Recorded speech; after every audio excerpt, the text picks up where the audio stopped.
Bonjour mesdames et messieurs, bonjour tonton et tantine. Comme promis, je reviens aujourd'hui pour partager avec vous ma réflexion concernant le confinement et ses avantages sur l'environnement. Mais avant tout, j'aimerais vous remercier du fond du cœur pour vos commentaires combien de fois enrichissants et instructifs par rapport à ma thématique relative au Covid-19 et le vaccin. Mais revenons sur ma réflexion d'aujourd'hui concernant le confinement et ses avantages sur l'environnement. Vous savez combien de fois des mesures ont été prises pour le respect de l'environnement mais ont échoué? Des grandes décisions ont vu le jour au Conseil des Nations, mais cela n'a pas empêché la destruction des ressources naturelles. Saviez-vous que depuis plus de 40 ans, le PNUD aide les pays à s'acquitter de leurs obligations, à intégrer leurs préoccupations sur le plan environnemental, de développement nationaux et sectoriels, afin de favoriser et de renforcer les moyens de subsistance?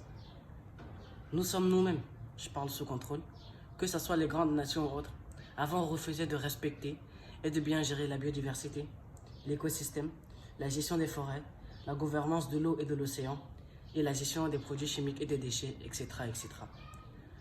Nous sommes tous conscients qu'aujourd'hui, la Terre vit à crédit, car l'humanité a consommé la quantité de ressources que la planète arrive à régénérer en un an. Mais revenons au fait le plus intéressant du confinement sur l'environnement. Selon une étude reportée par la NASA, l'émission de dioxyde d'azote au-dessus de la région de Wuhan, l'épicentre de la pandémie, ont baissé de 10 à 30% du 1er au 25 février 2020 par rapport aux statistiques relevées à la même période en 2019. Et selon la carte publiée par l'agence spatiale ESA, témoigne d'une forte diminution de dioxyde d'azote au nord de l'Italie et de l'Espagne. Mais pour le moment, le seul vaccin permettant d'éviter le Covid-19 est le confinement. Car le confinement permet d'éviter la propagation et la contamination de la pandémie. Et permet aussi à la Terre, pour la première fois, de pouvoir bien respirer. C'est vrai que, dans différents pays africains, le confinement total serait délicat du moment où cela n'est pas appuyé par des mesures d'accompagnement. Mais même en Europe, où les conditions sont réunies, les crises se font ressentir dans différents foyers. Mais toujours est-il que, sur le plan environnemental, même les animaux marins reprennent leurs droits dans les eaux de la Méditerranée.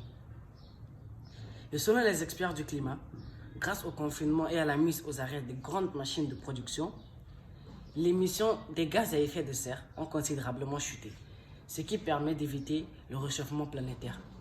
Et selon l'OMS, le bruit des machines, des avions et des voitures, etc., est le deuxième facteur environnemental à l'origine des problèmes de santé, juste après l'impact de pollution. Mais à cela, j'ajoute d'autres avantages pour nous au quotidien, les enfants, d'avoir le maximum de temps pour rester à côté des parents et suivre des conseils, etc.